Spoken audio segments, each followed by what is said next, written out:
Hey everyone, this is Samiha Mariam of class 12, studied in SRD Public School, Dhyan Vihar. Today I am gonna tell you about Revolt of 1857. But before that, I will tell you some interesting facts. First, the first war of independence was not actually the first. Revolt of 1857 is considered and taught as the first war of independence in our history textbook. But the fact is, it is not the first revolt. There have been many revolts prior to 1857. Second, the actual date on which revolt broke out.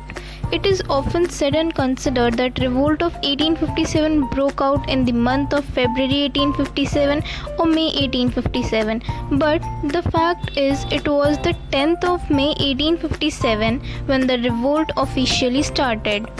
Third, there were Indians who were against the revolt.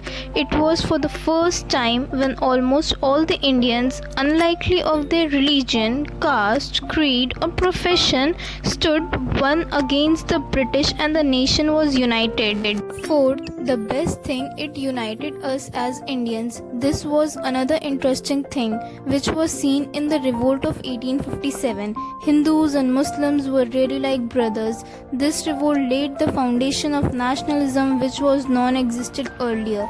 After the revolt, many reform movements came up and every individual of country realized that they belong to one country and they have to fight for their motherland's freedom. On this Independence Day, we salute all the brave hearts who fought for us and gifted us the independent India. The revolt of 1857 was a prolonged period of armed uprising as well as rebellion in northern and central India against British occupation of that part of the subcontinent.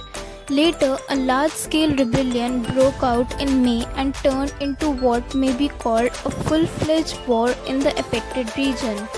Indian soldiers known as sepoys set up a rebellion against the British rule in 1857, often referred to as the First War of Independence. Ordinary farmers took up arms to support them in fight against British, but their contribution has been largely forgotten. Now I am going to tell you about the causes of revolt of 1857. First, economic causes. The most important cause of popular discontent was the British policy of economically exploiting India. This hurt all sections of society. The peasants suffered due to high revenue demand and the strict revenue collection policy. Artisans and craftsmen were ruined by the large-scale influx of cheap British manufactured goods into India, which in turn made their handmade goods uneconomical to produce. People who made a living by following religious and cultural pursuit lost their source of livelihood due to the withdrawal of old ruling classes. A corrupt and unresponsive administration added to miseries of the people. Second, political causes. The British policy of territorial annexation led to the displacement of a large number of rulers and chiefs. The vigorous application of the policies of subsidiary alliances and doctrine of lapse angered the ruling section of society. Rani Lakshmi Bai and Nana Sahib became bitter enemies of British and led to the revolt in their respective territories. Third, social causes. The social reforms introduced by the British were looked upon with suspicion by the conservative section of Indian society. Reforms such as abolition of sati, legalization of widow remarriage and extension of Western education to women were looked upon as example of interference in the social custom of country. The social discrimination faced by the Indians due to the British attitude of racial superiority also led to much resentment. Educated Indians were denied promotion and appointment to high office. This turned them against the British. Fourth, religious causes. A major cause of outbreak of the revolt was the fear among the people that the British government was determined to destroy their religion and convert Indians to Christianity. The increasing activity of Christian missionaries and actual conversion made by them were taken as a proof of their fear. The policy of taxing land belonged to temple and mosque lent further religion was under threat united all sections of society against a common enemy. Fifth, military causes. Indian soldiers formed 78 of total British troops in India. As they were an integral part of Indian society, they too suffered the consequences of oppressive British rule. Besides, they had other grievances. The Indian sepoys were looked upon as inferior beings and treated with contempt by their British officers. They were paid much less than the British soldier. All avenue of promotion were closed to them as all their higher army posts were reserved for the British. Sixth, immediate causes. Discontent and resentment against British rule had been growing among the Indians for a long time. By AD 1857, the stage was set for a massive revolt. Only a spark was provided by as small as a thing as a rifle cartridge. And the last was end of the revolt.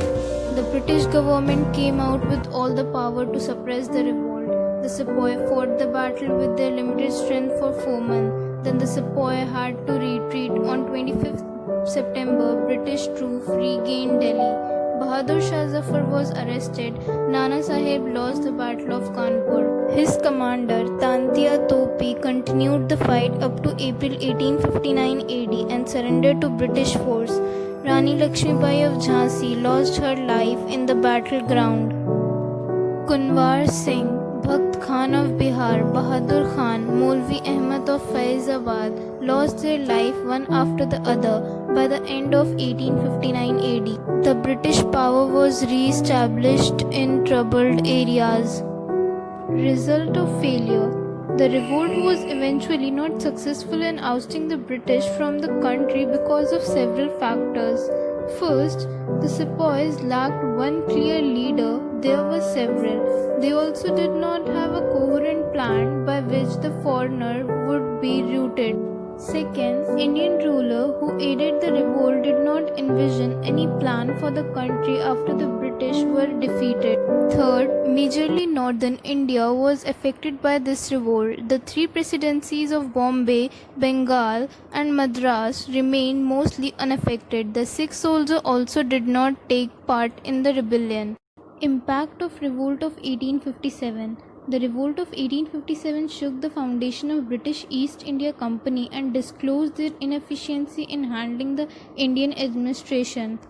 The major impact was the introduction of Government of India Act, which abolished the rule of British East India Company and marked the beginning of British Raj that bestowed power in the hand of British government to rule India directly through representatives.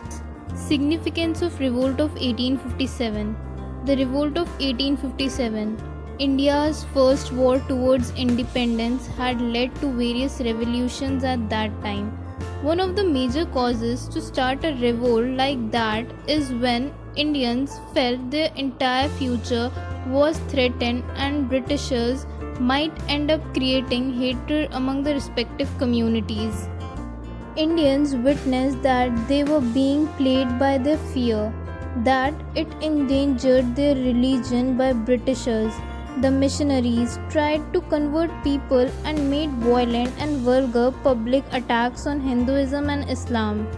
They openly ridiculed and denounced the long cherished custom and tradition of the people.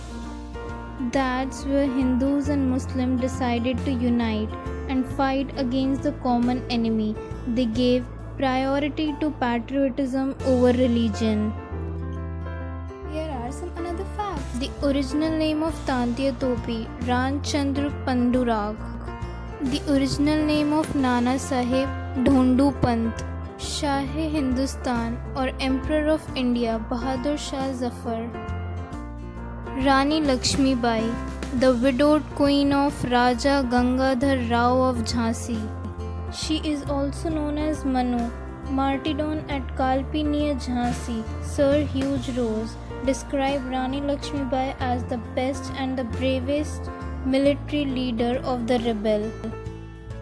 In the end, I would like to conclude by saying that British rule were antagonistic to all sections of society. Whether ruler, nawab, zamindar, artisans merchants and craftsmen all carried a feeling of hatred and grudges against East India Company. It provided a spark which erupted into a revolt. This is the end of the video. Hope you like. Thank you for watching.